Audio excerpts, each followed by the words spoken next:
Bom, já fiz todo o preâmbulo aqui, já contei que o Eneg tem informações de bastidores sobre esse improvável encontro entre Michel Temer e Jair Bolsonaro. E ele vai compartilhar conosco algumas dessas informações. Ô Eneg, eu imaginava que se o presidente estivesse em apuros, ele ia apelar a quem? Sei lá, o Olavo de Carvalho. Olavo! Ou pro Luciano Hang. Não sei. Qualquer coisa menos o Michel Temer. Como é que se deu essa costura aí? Como é que esses dois acabaram se encontrando, Eneg? Bom dia pra você, meu velho. Obrigado pela participação aqui. Imagina, primeiro como um representante legítimo da mídia golpista, você está espalhando fake news, porque eu já estava acordado há muito tempo, porque eu acordo muito cedo. Então você falou provas, tem que colocar na rede social. Mas a tua pergunta é interessante. O presidente mais sanguíneo da nossa história que a gente lembra, né? Talvez o Figueiredo não era um personagem sanguíneo, mas mesmo o Figueiredo ao lado do Bolsonaro era uma figura altamente reflexiva, centrada, pensava muito antes de falar, comparado ao presidente Bolsonaro. Mas o presidente mais sanguíneo foi se aconselhar, foi procurar suporte no presidente mais reflexivo, daquele que realmente fica rouco de tanto ouvir, que é o ex-presidente Temer. Eles já se falaram em outras ocasiões. O Bolsonaro já tinha ligado para o presidente Temer em outras ocasiões. Lembra que quando teve aquela explosão no porto do Líbano, ele mandou o Temer para lá como representante do governo brasileiro, e o Temer liderou um grupo de brasileiros que foi para o Líbano. Ele já tinha conversado com o Temer outras vezes. E o Temer foi presidente da Câmara 2 vezes, foi vice-presidente, foi presidente.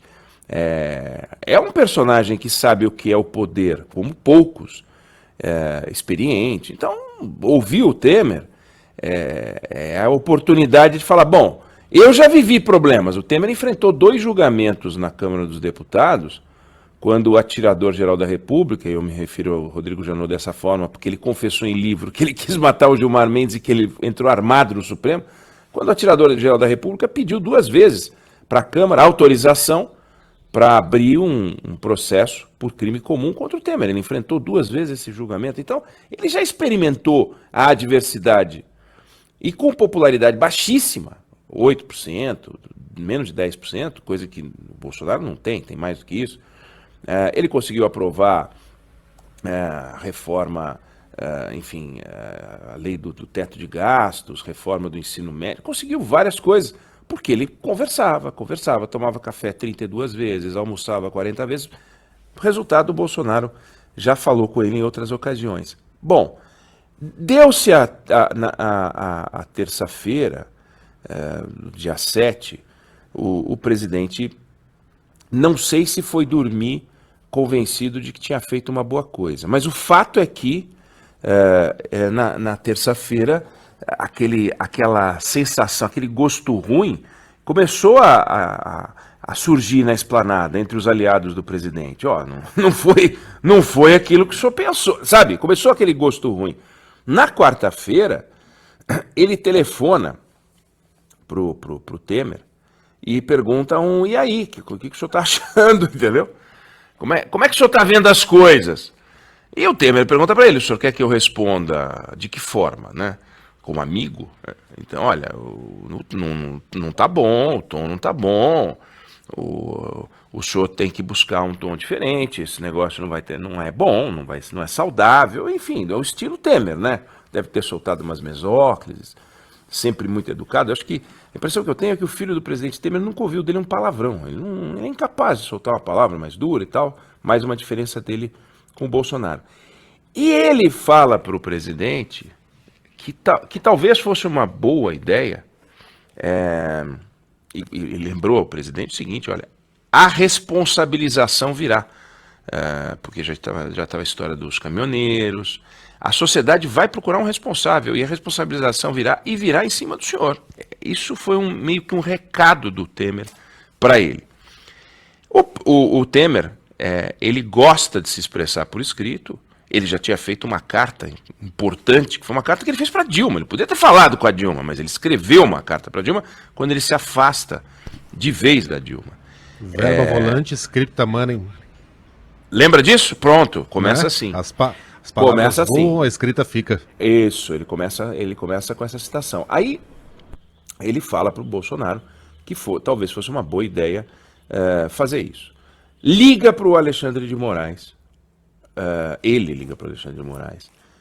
Ouve do Alexandre de Moraes que, olha, meu problema não é pessoal, eu não posso ter as minhas decisões discutidas da forma como estão sendo discutidas. Uma coisa é ele entrar na justiça, mas não dá para ficar discutindo decisão e tal, ok. E ele sugere uma carta. O presidente conversa com o ministro da Defesa, o presidente conversa com o advogado-geral da União e ele diz, ok, pode ser uma boa. Então o Temer escreve a carta, que ele chama de rascunho. Ele escreve a carta. O presidente, na live ontem, disse que o Temer deu palpites sobre a carta. Se a gente chamar de palpite o texto que foi divulgado, é um palpite bem certeiro, com pequenas alterações. No dia seguinte, de manhã, 6 horas da manhã, 6h10 precisamente, o presidente Bolsonaro liga para o presidente Temer, ele lê o resumo para o presidente Bolsonaro. Bolsonaro diz que gostou e diz, então, o senhor não quer vir aqui e tal, eu mando o avião te pegar. E mandou o avião pegar. O presidente Temer, ninguém ficou sabendo da viagem. Foi ele e o assessor dele de comunicação, né, o que cuidou de todo o governo dele, campanha, etc., que foi o Elcinho Mouco. Oi, Neg, eu vou pontuando aqui, tá, se você me permitir. Você disse que o Bolsonaro gostou do conteúdo da carta. Ele em nenhum momento questionou aquele pedido de desculpas super humilde ao Alexandre de Moraes? Ele não pede desculpas ao Alexandre de Moraes. Ele elogia as qualidades do Alexandre de Moraes como jurista, enfim. Ele jamais questionou esse trecho? Não questionou nenhum trecho. Não há trecho questionado. Aquilo que você lê é aquilo que o Bolsonaro ouviu e achou razoável. Ele não disse, o que o senhor pensa? Está pensando o quê? É selva. Não teve essa conversa. Bom, o presidente Temer vai ao Palácio encontrar o presidente, chega lá às 11 horas e ficam conversando.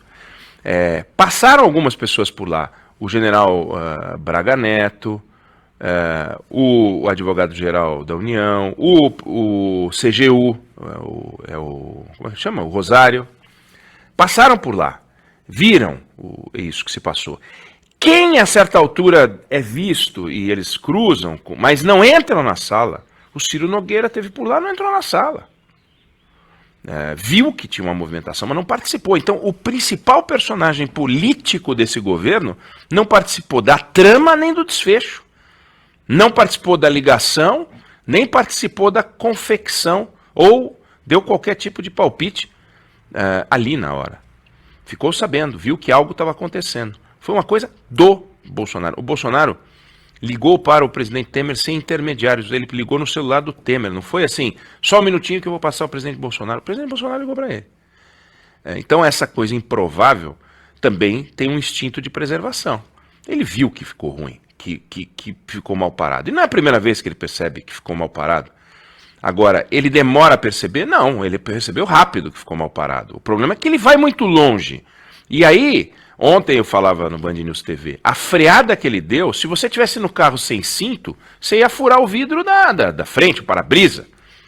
Porque não é um freio de arrumação. Ele deu aquela freada que você dá quando você acha que você vai atropelar alguém. Foi isso que ele fez. No caso, ele já tinha atropelado, mas ele deu uma freada e tanto. Bom, eles ficaram juntos das 11 da manhã até 4 horas da tarde, Megali, com uma interrupção em que o presidente Temer foi falar com o governador do Distrito Federal e depois voltou. E deixou lá o presidente Bolsonaro lendo a carta, fazendo anotações, e foram feitas alterações cosméticas no documento. Quando o presidente Temer volta,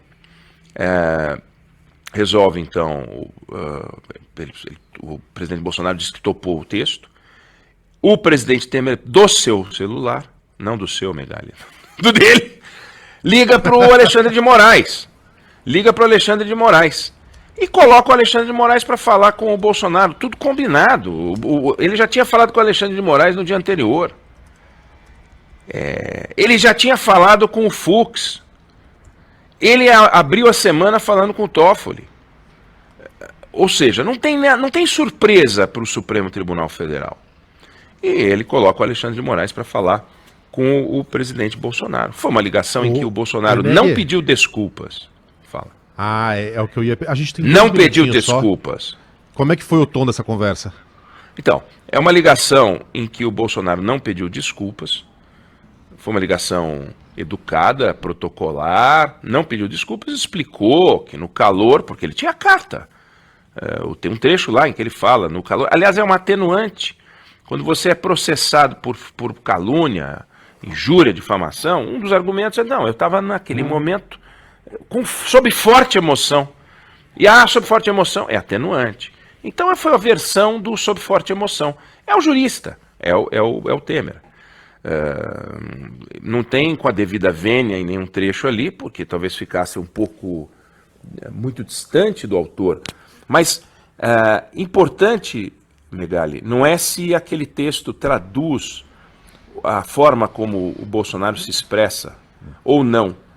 O que interessa, e foi a proposta do presidente Temer para ele, claro que ele poderia recusar, é ele ter publicado isso como algo dele, por escrito. O Diário Oficial é a impressão digital do governante. Não interessa se a autoria é sua ou não. Interessa que é como uma medida provisória. O Bolsonaro não faz uma medida provisória. A assessoria faz. Ele apanha ou recebe louros pela medida provisória, que é dele. E aquele texto é dele, nesse sentido. Ele abençoou aquele texto. Aquele é um compromisso. Quanto tempo vai durar? Se é iogurte fora da geladeira, se é carne de sol, isso a gente não vai saber. A gente não sabe. Não há meios de saber. Saberemos, né? Saberemos, não há meios. Hoje. Não há como prever. O presidente Temer, por exemplo, talvez na sua manifestação mais importante no governo, não escreveu, não foi a carta para Dilma, foi ele falando, não renunciarei. Numa crise, ele falou aquilo.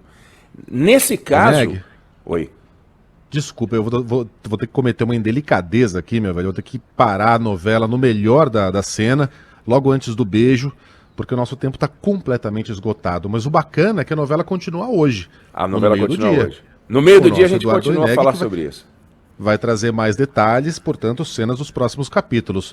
Eneg, brigadíssimo pela sua participação aqui, meu velho. Estarei na sua escuta, como valeu, todos os dias então, ao boa meio-dia. sorte, Um abração. bom trabalho. Até mais. Parabéns, até mais.